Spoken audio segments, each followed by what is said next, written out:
Good evening, and now your news for the West. I'm Kylie Pentelow. First tonight, a 2-year-old girl has died after she fell more than 50 feet from a window in a block of flats in Bristol. People in Windmill Hill have told us of their shock.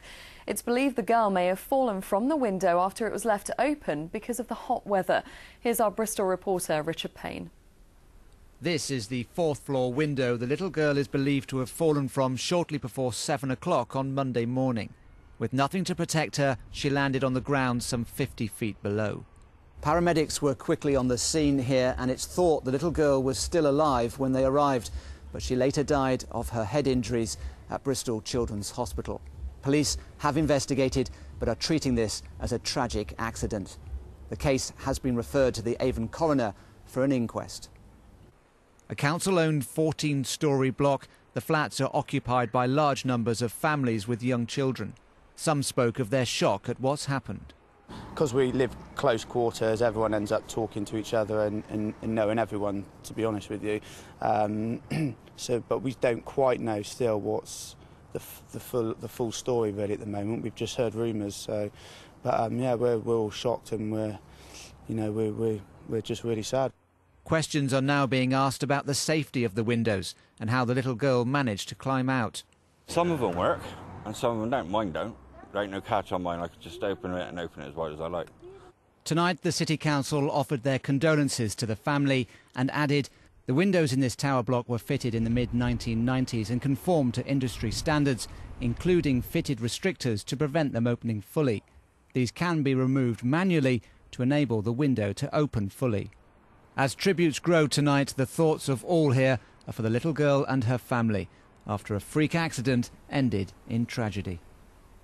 Richard Payne, ITV News, Bristol. In other news tonight, 2 men have appeared in court charged with murder after a man was beaten to death and burnt in the Brislington area of Bristol. It happened in the early hours of Sunday morning. Stephen Norley and Lee James, both aged 24, appeared at Bristol Magistrates Court this morning. They've been remanded in custody and are due to appear at Bristol Crown Court on Friday. Figures for people out of work in the southwest have fallen, with the lowest unemployment rate in the country. New figures out today show the number of people without a job in March to May this year was 156,000. That's 11,000 fewer than the previous quarter.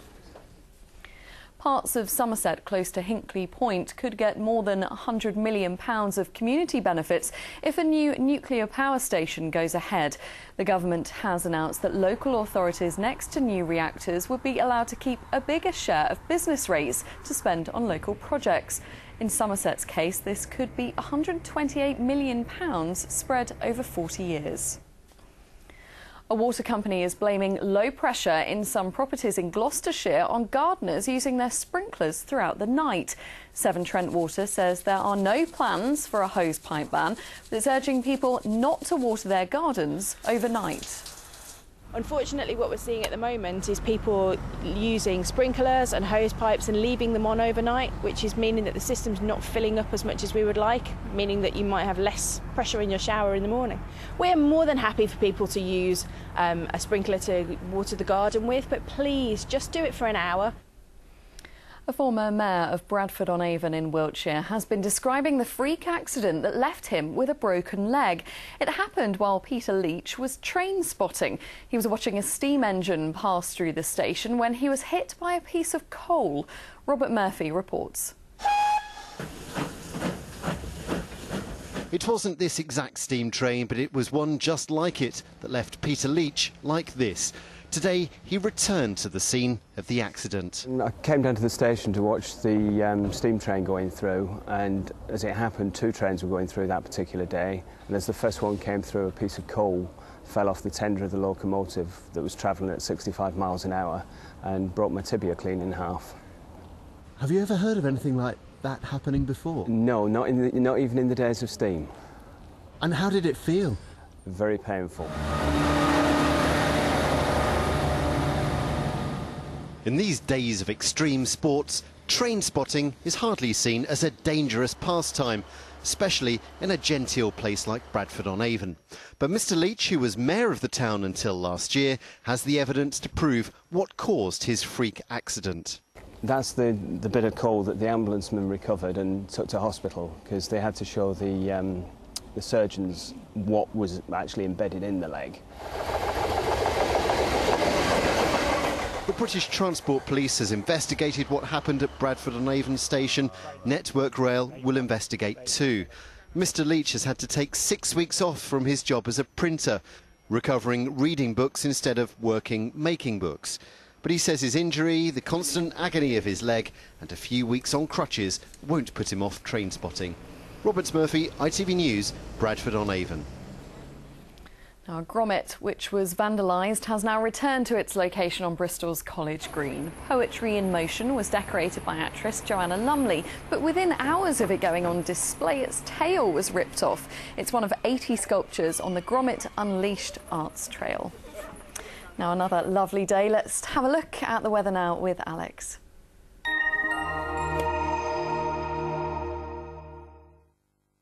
Hello, the heat wave continues over the next few days. It'll be slightly hotter tomorrow, temperatures quite widely, maybe reaching 30 degrees Celsius. There is an outside chance of a shower, possibly on the thundery side. That's because of the amount of heat that we've got around at the moment. But temperatures will start to cool off over the weekend, but still it's going to be very fine all round. So good if you want to get out and about, maybe even to the beach. Let's take a look at the pressure pattern for the next few days. Well, high pressure re-establishes itself over the UK, so out towards the west is where it's going to be best. But out towards the east, we're going to start to pull in a little bit more in the way of cloud, and that could start to make its way towards us as we go towards next week. But for the time being, it's staying pretty clear, and that's the situation out there at the moment, and also very uncomfortable for sleeping. Lows of around 16 or 17 degrees Celsius, so again quite sticky conditions. And then for tomorrow, it's going to be warm really from the off, wall-to-wall sunshine yet again, temperatures climbing to 23 or 24 degrees Celsius before lunchtime. By the time we get to the afternoon, it will be around 30 degrees quite widely. There'll be some cloud building up, and this is where we start to pick up the risk of 1 or 2 showers, but quite a few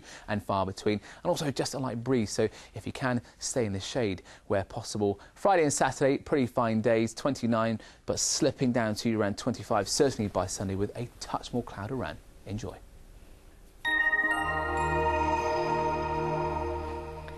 Wow, another scorcher. Well, that is all from the late team. There's plenty more news from our region on our website. From all of us here, though, have a good evening. Good night.